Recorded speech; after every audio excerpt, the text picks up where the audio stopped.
Hi tears, எல்லாரும் எப்படி இருக்கீங்க? குழந்தைங்களுக்கு ஸ்கூல் லீவுன்றதுனால கொஞ்சம் வேலை பொறுமையாக தான் பார்த்துட்டு இருந்தேன்.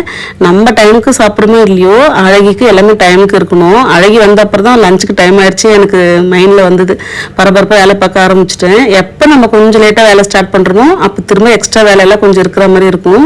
இந்த ஆயில்ஸ்லாம் வந்து ரீஃபில் பண்ணுற வேலை இருந்தது. சரி, கையோடு இதையும் பார்த்துருவோன்னு சொல்லிட்டு பார்த்துட்டு இருந்தேன். இந்த கண்ணாடி பாட்டில் வந்து கொஞ்சம் ட்ரெண்டிங்காக இருந்துச்சு ஒரு 1 இயருக்கு முன்னாடியெல்லாம். அப்போ ஆர்வத்தில் வாங்கினது செட் ஆஃப் 2 வாங்கினேன். ஒன்று உடஞ்சி போச்சு. ஆனால் வாஷ் பண்ணுறது என்ன மெத்தட் பண்ணாலும் எனக்கு சாட்டிஸ்ஃபேக்ஷனாக இல்லை. நமக்கு வந்து யூஸ் ஆகுதான்னு பார்த்து வாங்கணும். ஆன்லைனில் ஏதாவது போட்டு வாங்கிட்டு இடத்த அடைக்கிற மாதிரி தான் இருக்குது. காலி பண்ணும்போது தான் உனக்கு இருக்குன்னு அப்பப்போ வந்து எனக்கே நான் சொல்லிக்குவேன். இன்னைக்கு லஞ்ச் மெனு ரொம்ப சிம்பிள் தான். பம்கின் சாம்பாருக்கு கேரட் பொரியல் தான் ரெடி பண்ணிட்டு இருந்தேன். கேரட் பொரியல் கூட கொஞ்சமாக முட்டையும் கலந்துக்கிட்டேன். முட்டை கூட கொஞ்சம் பெப்பர் கலந்து இந்த மாதிரி வந்து மிக்ஸ் பண்ணிக்கிட்டா ரொம்ப டேஸ்ட்டாக இருக்கும்.